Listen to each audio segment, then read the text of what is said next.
దివ్య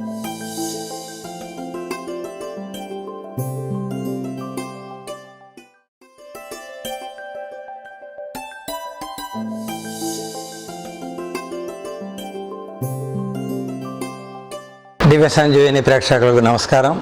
ఈ ఎపిసోడ్లో మనం కపోత ముద్ర కోసం తెలుసుకుందాం. కపోతం అంటే ఏంటి? పావురం. పావురం ఏం చేస్తుంది?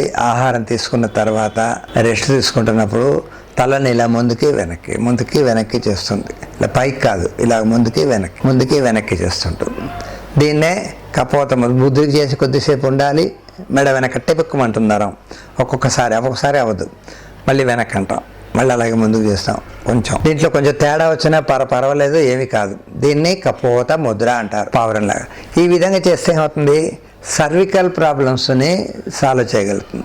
సర్వికల్ అంటే ఏంటి?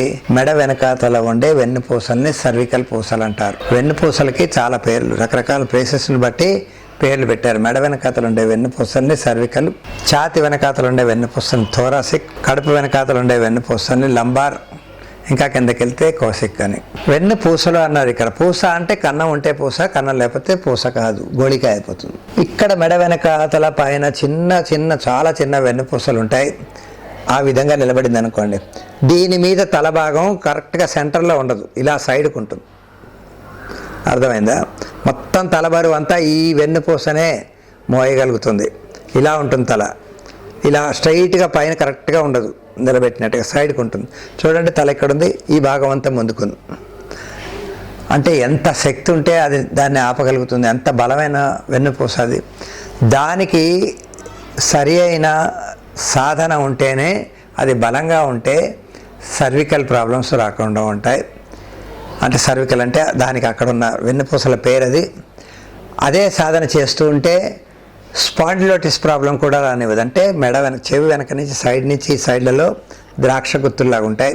అవి కూడా కొన్ని నొప్పి పెట్టి కొంతమంది ఏం చేస్తారో వీటికి బెల్ట్ అది పెట్టుకుంటారు.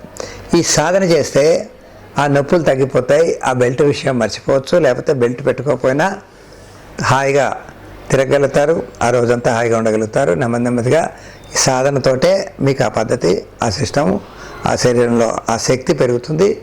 మెడకి బెల్ట్ పెట్టే సమస్య రాకుండా చేస్తుంది. కాకుండా స్వరపేటిక పర్ఫెక్ట్ అవుతుంది కపోత ముద్ర. ఈ విధంగా అంటున్నందుకు కంఠంలో ఉన్న కఫాన్ని తీసేస్తుంది. కంఠానికి బలం. థైరాయిడ్ కంఠం ముందు భాగంలో ఉండేది, దీని వెనక ఉండే పారాథైరాయిడ్, ఇవి చక్కగా పనిచేస్తాయి. థైరాయిడ్ కోసం కొంచెం తెలుసుకుందాం. మనం ఏ పదార్థం తీసుకున్నా లాలాజలంతో కంఠం నుంచి బయలుదేరేటట్టుగా తీసుకోవాలంటే ఎక్కువసేపు నవలాలి. ఇది చాలా అవసరం.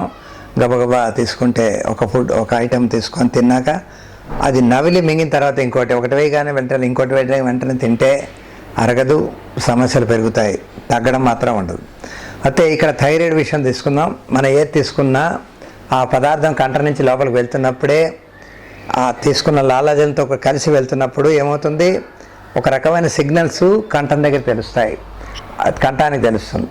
కంఠం ఏం చేస్తుంది? ఒక లిక్విడ్ వదులుతుంది, దాన్నే THS అంటారు. మనం థైరాయిడ్ ఒక రకమైన లిక్విడ్ వదులుతుంది, THS. అది దానికి ఒక పారామీటర్ లెక్క ప్రకారం అయితే 5.5 అంటారు. అంత కరెక్ట్గా ఉండడానికి పనిచేసే సిస్టాన్నే థైరాయిడ్ ప్రాబ్లం రాకుండా ఉంటుంది. అందులో ఎక్కువైనా తక్కువైనా హైపోథైరాయిడ్, హైపర్ థైరాయిడ్ అంటారు కదా. అంటే థైరాయిడ్ పర్ఫెక్ట్గా ఉంటే ఆ తిన్న పదార్థాలు శరీరంలో అరగడం, సరిగ్గా శరీరానికి కావాల్సిన అన్నీ అందడం చేస్తాయి. లేకపోతే ఏవి కొన్ని అందక సైడ్ ఎఫెక్ట్లు వస్తాయి.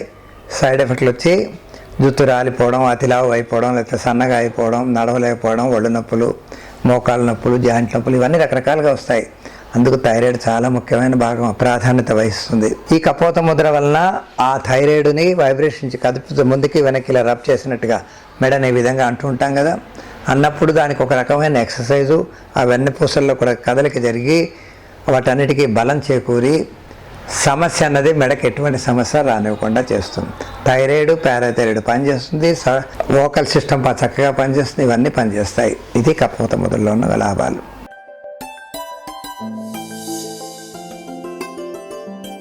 ఈ వీడియో మీకు నచ్చినట్లయితే లైక్ మరియు షేర్ చేయండి. మీ అమూల్యమైన అభిప్రాయాన్ని కామెంట్ రూపంలో తెలియచేయండి. ఇలాంటి మరిన్ని వీడియోస్ కోసం మా ఛానల్ను సబ్స్క్రైబ్ చేసి పక్కనే ఉన్న గంట సింబల్ను నొక్కండి.